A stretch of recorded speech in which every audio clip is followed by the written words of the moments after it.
अस्सलाम वालेकुम dear students, उम्मीद है आप सब खैरियत से हैं। अकाउंटिंग की सीरीज़ का आज हमारा 5वां लेक्चर है और इस लेक्चर में हमें डिस्कस करना है अकाउंटिंग इक्वेशन को। अकाउंटिंग इक्वेशन क्या होती है, इसमें कौन कौन से फैक्टर शामिल होते हैं। नेक्स्ट स्लाइड की तरफ चलते हैं। अकाउंटिंग इक्वेशन या बैलेंस शीट इक्वेशन आपसे पूछा जा सकता है अकाउंटिंग इक्वेशन क्या होती है, या आपसे ये भी पूछा जा सकता है कि बैलेंस शीट इक्वेशन क्या होती है। ये अकाउंटिंग इक्वेशन का ही दूसरा नाम बैलेंस शीट इक्वेशन है और बैलेंस शीट इक्वेशन इसको इसलिए कहते हैं क्योंकि इस इक्वेशन के अंदर जो 3 आइटम शामिल हैं, एसेट, लायबिलिटीज़ या ओनर्स इक्विटी, वो तीनों आइटम्स जो है बैलेंस शीट से रिलेटेड हैं। यानी बैलेंस शीट जो होती है उसके अंदर वन साइड पर एसेट्स को लिखा जाता है, on the other hand opposite side पर लायबिलिटीज़ और ओनर्स इक्विटी को लिखा जाता है। एसेट्स जो होते हैं वो किसी भी कंपनी के कैश या कैश इक्विवेलेंट जो आइटम्स होते हैं वो उनको एसेट्स कहा जाता है। लायबिलिटीज़ जो होती हैं वो उसकी लीगल ऑब्लिगेशंस होती हैं जो उसने पे करनी होती हैं, इसके ऊपर कर्ज होता है। और इस तरह ओनर्स इक्विटी जो होती है वो टोटल एसेट्स में से टोटल लायबिलिटीज़ को अगर माइनस कर दें, उनको निकाल दें, तो बाकी जो असासाजात, बाकी जो चीज़ रह जाती है वो शेयर होल्डर्स का जो शेयर है कंपनी के अंदर वो बाकी बच जाता है। यानी फ़र्ज़ करें अगर कंपनी या बिज़नेस लिक्विडेट होता है, ख़त्म होता है, तो उनके टोटल एसेट्स में से उनकी टोटल लायबिलिटीज़ को पे आउट कर दिया जाता है और जो बाकी चीज़ रह जाती है वो शेयर होल्डर्स में उसको डिस्ट्रीब्यूट कर दिया जाता है। तो जो बाकी चीज़ रह जाती है एसेट्स और लायबिलिटीज़, एसेट्स में से लायबिलिटीज़ को माइनस करने के बाद उसको हम शेयर होल्डर्स की इक्विटी या ओनर्स इक्विटी कहते हैं। तो अकाउंटिंग इक्वेशन जो है ये बहुत इंपॉर्टेंट है क्योंकि इसका ताल्लुक डबल एंट्री अकाउंटिंग सिस्टम से है। डबल एंट्री अकाउंटिंग जो सिस्टम होता है उसके अंदर हम ये डिस्कस करते हैं कि जो एवरी जो ट्रांजैक्शन होती है, कोई भी ट्रांजैक्शन, उसके अंदर डेबिट साइड पे कोई भी आइटम होगा वो ऑटोमेटिकली एक एस्पेक्ट रखता है, एक असर रखता है। ऑन द अदर हैंड दूसरा क्रेडिट साइड पे जो आइटम होता है, तो यहाँ लिखा हुआ है कि accounting equation is the foundation of double entry accounting system. Each entry made on the debit side has its corresponding entry on the credit side. यानी डेबिट साइड पे कोई भी एंट्री होगी तो उसकी अपोजिट साइड पे यानी क्रेडिट साइड पे कोई ना कोई एंट्री लाजमी पास करेंगे। तो जो एलिमेंट्स ऑफ अकाउंटिंग की अगर हम बात करें तो उसकी डेबिट साइड पे एक एलिमेंट ऑफ अकाउंटिंग होगा, तो on the other hand credit side पर भी एक एलिमेंट ऑफ अकाउंटिंग होगा। और वन वैल्यू इंक्रीज या decrease in the debit side has automatically will affect the increase and decrease on the other element in the opposite side, which is known as element of accounting. तो इसकी कुछ examples की तरफ चलते हैं। Number 1 यहाँ पर लिखा हुआ है कि business purchase raw material for cash ₹5000। अगर कोई भी बिजनेस जो है वो रॉ मटेरियल परचेज करता है प्रोडक्शन के लिए कैश के इक्विवेलेंट, कैश के अगेंस्ट, तो रॉ मटेरियल एक इन्वेंट्री है, इन्वेंट्री के तौर पर ये बिज़नेस के अंदर आया है और कैश इसके अगेंस्ट दिया गया है। तो हम कह सकते हैं कि अगर इसकी एंट्री पास होगी तो रॉ मटेरियल इन्वेंट्री को डेबिट किया जाएगा और कैश को क्रेडिट किया जाएगा। तो रॉ मटेरियल इन्वेंट्री है, बिज़नेस के एसेट्स में इजाफा हुआ है, लेकिन इसके रेसिप्रोकल क्या होता है, कैश चला गया है तो एसेट्स में कमी वाक़ई हो गई है। तो इस एंट्री के अंदर दो एलिमेंट ऑफ अकाउंटिंग जो है वो यहाँ पर हिट करेंगे। रॉ मटेरियल इन्वेंट्री के तौर पर और कैश जो है वो एसिड्स के तौर पर। वो भी एसिड है, रॉ मटेरियल, इन्वेंट्री को एसिड कहा जाता है और कैश भी एक एसिड है। यानी अकाउंटिंग इक्वेशन जो है वो assets equal to liabilities plus owners equity. हमने ये देखना है कि इस जनरल एंट्री के पास होने के बाद इस इक्वेशन पर कोई असर होता है या नहीं होता, क्योंकि हमेशा जितनी भी जनरल एंट्रीज़ पास की जाती हैं, जो भी बिज़नेस ट्रांजैक्शंस होती हैं, उनके बाद आपकी जो मैथमेटिकल एक्यूरेसी है एसिड्स की, लायबिलिटीज़ प्लस ओनर इक्विटी के, ये बराबर होनी चाहिए। तो अगर कोई भी बिज़नेस जो है रॉ मटेरियल परचेज़ करता है कैश के अगेंस्ट, तो रॉ मटेरियल यहाँ पर आने से हमारा एसिड्स में इजाफा होगा, इन्वेंट्री बढ़ेगी, प्लस इसमें क्या होगा, दूसरा असर क्रेडिट साइड पर क्या होगा, कैश के जाने की वजह से हमारे एसिड्स में कमी हो जाएगी। यानी एसिड को अगर आप 5000 से यहाँ पर बढ़ा देते हैं तो आपको 5000 से एसिड्स को कम भी करना पड़ेगा।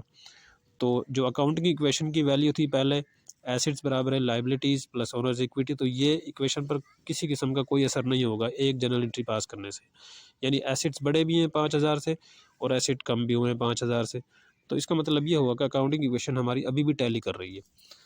इसकी एक और एग्जांपल है, business purchase raw material on credit for ₹5000। अगर जो है वो बिज़नेस परचेज तो करता है रॉ मटेरियल, लेकिन ऑन क्रेडिट करता है। ऑन क्रेडिट का मतलब उसने उधार पर लिया है, 5000 का कोई भी रॉ मटेरियल उसने ख़रीदा है, 5000 उधार पर। उधार का मतलब ये होगा, ऑन क्रेडिट का मतलब ये होगा बिज़नेस की एब्लिगेशन बन गई है, बिज़नेस की लायबिलिटी बन गई है कि उसने 5000 इन फ्यूचर उसको पे करना है जिससे उसने रॉ मटेरियल परचेज़ किया है। तो अगेन जो अकाउंटिंग इक्वेशन है उसकी तरफ चलते हैं कि रॉ मटेरियल तो परचेज़ किया है यानी इन्वेंट्री में इजाफा हुआ है तो एसिड्स में इजाफा हो गया। तो अकाउंटिंग इक्वेशन कैसे टैली करेगी इस इक्वेशन के बाद, इस ट्रांजैक्शन के बाद?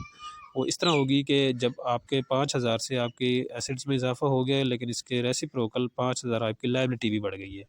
यानी on the other hand liabilities plus owners equity के अंदर लायबिलिटी में 5,000 का इजाफा हो जाता है, तो इधर से एसेट में भी 5,000 का इजाफा हो रहा है क्योंकि आपके पास इन्वेंट्री आ रही है। तो जितनी 5,000 इसमें एडिशन हुआ है उतना ही on the other hand liabilities की साइड पे भी एडिशन हो गया है। तो इसका मतलब ये होगा इस ट्रांजैक्शन के बाद आपकी जो बैलेंस शीट इक्वेशन है या अकाउंटिंग इक्वेशन है वो अभी भी टैली कर रही है कि एसेट्स आपके बराबर हैं लायबिलिटीज़ प्लस ओनर्स इक्विटी। कोई और मिसाल लेते हैं। Owners introduces capital for cash ₹50,000, यानी बिजनेस का कोई भी ओनर है, शेयर होल्डर है, उसने 50,000 का जो है वो कैश दिया है एज ए कैपिटल के तौर पर। तो कैपिटल यहाँ पर यानी कैश तो आ रहा है जिससे एसिड्स में बिजनेस के पॉइंट ऑफ व्यू से यहाँ पर एसिड्स में इजाफा हो रहा है क्योंकि उसके पास कैश आ रहा है 50,000। साथ में उसका जो कैपिटल है वो इंक्रीज़ कर जाता है और बिज़नेस के पॉइंट ऑफ व्यू से कैपिटल उसका क्या होता है, लायबिलिटी होती है। तो 50,000 कैश आने की वजह से उसका एसिड्स में इजाफा हो रहा है लेकिन साथ में 50,000 उसकी लायबिलिटी बढ़ रही है क्योंकि जो कैपिटल है वो क्रेडिट बैलेंस रखता है और क्रेडिट बैलेंस जो कैपिटल का है वो बिज़नेस के पॉइंट ऑफ व्यू से बिज़नेस के लिए एक लायबिलिटी होती है क्योंकि उसने ओनर्स का शेयर होता है और ओनर्स का शेयर उसके लिए एक लायबिलिटी बन जाती है। बिज़नेस अर्न्स प्रॉफिट, अगर बिज़नेस जो है वो प्रॉफिट अर्न करता है तो इससे क्या होगा, बिज़नेस के प्रॉफिट अर्न करने से बिज़नेस के एसेट्स में तो इजाफा होता है लेकिन साथ में उसकी शेयर होल्डर्स की इक्विटी बढ़ जाती है। तो अगेन वही इक्वेशन जो है वो टैली करेगी क्योंकि एसेट के बढ़ने की वजह से क्या होगा, ओनर्स की इक्विटी में इजाफा हो जाएगा। तो क्या होगा, इससे अकाउंटिंग इक्वेशन फिर भी टैली होगी। यानी हम कह सकते हैं कि कोई भी जो ट्रांजैक्शंस होती हैं वो ऑटोमेटिकली इस तरह की इक्वेशन को हिट करती हैं और इस तरह की इक्वेशन जो होती है उसके अंदर एसेट्स, लायबिलिटीज़ और ओनर्स इक्विटी के बराबर यहाँ पर होने चाहिए। बिज़नेस पेज आउट डिविडेंड्स, अगर बिज़नेस ने प्रॉफिट अर्न किया है और साथ में उसने क्या किया है, डिविडेंड्स की सूरत में शेयर होल्डर्स को उसने पे आउट कर दिया, यानी इससे इस इक्वेशन पर क्या असर होगा, बिज़नेस ने जो डिविडेंड्स पे आउट किए हैं इससे पे करने के बाद फ़र्ज़ करो वो कैश में पे कर देता है बिज़नेस डिविडेंड्स को, तो एसेट्स में कमी होगी लेकिन साथ में जो उसकी लायबिलिटी है या ओनर्स इक्विटी जो है बिज़नेस के पॉइंट ऑफ व्यू से वो भी कम हो जाएगी। कैश निकलने की वजह से एसेट्स तो कम होते हैं लेकिन साथ में ओनर्स इक्विटी कम हो जाती है। तो बिज़नेस की जो ये अकाउंटिंग इक्वेशन है या बैलेंस शीट इक्वेशन ये अभी भी टैली है यहाँ पर।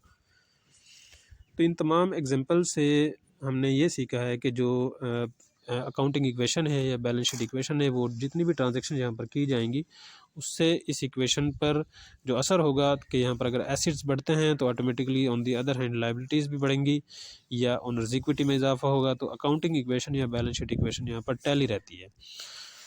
तो एक और चीज़ इंपॉर्टेंट यहाँ पर जहन में रखें कि अकाउंटिंग इक्वेशन कभी भी आपको बिज़नेस की जो है वो ग्रोथ के बारे में नहीं बताती कि अकाउंटिंग इक्वेशन जस्ट आपको ये मैथमेटिकल एक्यूरेसी बताती है बैलेंस शीट की कि अगर आपके एसेट्स में इजाफा होता है तो प्लस आपकी लायबिलिटीज़ या ओनर्स इक्विटी में इजाफा होता है और आपकी बैलेंस शीट इक्वेशन हमेशा टैली रहती है। तो इस टॉपिक से रिलेटेड किसी किस्म का क्वेश्चन आपके जहन में है तो आप पूछ सकते हैं कमेंट सेक्शन में, और अगर आप न्यू हैं तो आप हमारे चैनल को सब्सक्राइब करें और साथ में बेल आइकन को प्रेस करें ताकि आने वाली इस अकाउंटिंग की जितनी भी वीडियोस हैं वो आप तक अप्रोचेबल हों। Thank you.